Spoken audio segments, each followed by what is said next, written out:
आदिलपुर वेझो ॻोठ महर मलिक में नींगर साजिद अली मलिक गुज़िरियल केतिरनि ई सालनि खां पुरअसराब बीमारी में मुब्तला हुजण करे बीमारी जे बिस्तरे ते कंहिं मसीहा जो मुंतज़िर आहे। तफ़सील ॿुधाए रहियो आहे माजिद अली कलवर।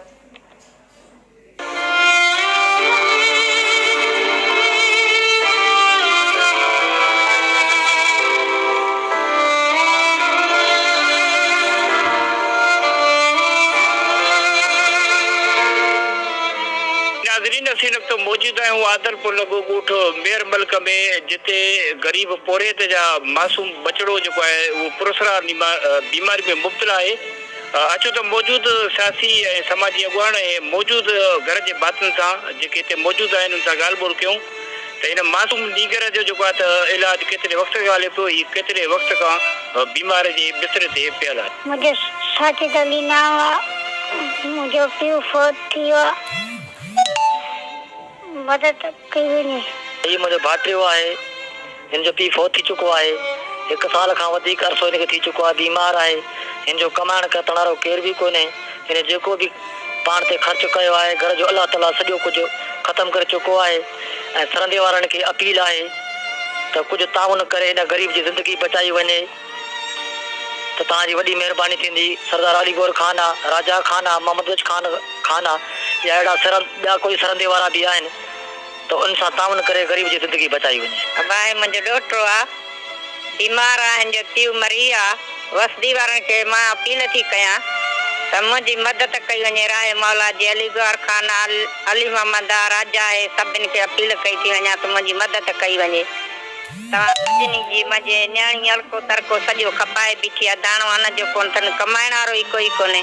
मुंहिंजी न्याणी जी मदद कई वञे, हिन बचड़े जी ज़िंदगी ठही वञे। साजिद अली मलिक जेको आहे सो ही साल खां बीमार आहे। ही बीमारी जी बिस्तरे ते पियल आहे। उन खां हिन जो वालिद साहब बि फौत थी चुको आहे ऐं हिननि जे वालिदा ऐं हितां जा जेके हिन ॻोठ जा रहाकू आहिनि हिन जी मदद कंदे पंहिंजो अलाह ताला सारो किणी हिन नंढड़े ॿार जे मथां लाथो आहे। हिननि जो जेको आहे सो जहिड़ो जेको आहे रत नथो ठाहे। मां ह्यूमन राइट प्रोटेक्शन फोरम जे प्लेटफॉर्म तां आला अख्तियारियूं ऐं पंहिंजे इलाइक़े जे चीफ सरदार अली गौर खान मार साहब ऐं MP सरदार राजा खान मार साहब खे ऐं सरदार मोहम्मद बख्श मार साहब खे ऐं तमामु सरंदी वारनि खे मां इहा ह्यूमन राइट प्रोटेक्शन फोरम तां हिकिड़ी अपील कयां थो त हिन मसीहा थी हिन जी मदद कई वञे।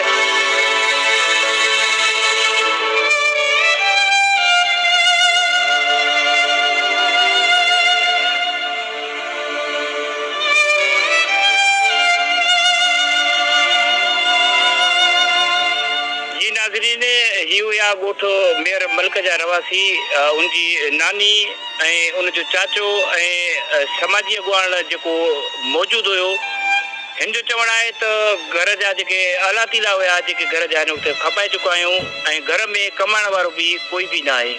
हिन जो जेको पीउ आहे उहो तक़रीबन 10 खां 12 साल अॻु फौत थी वियो आहे ऐं असीं कमाइण वारा जेको बि घर में हुयो उहो आलातीला ॿुहारे करे हिन जो इलाजु करे चुका आहियूं। खे घुर्जे त हिन मिस्कीन ग़रीब अबोज जी मदद करे हिन मासूम नीगर जी ज़िंदगी बचाए वञे।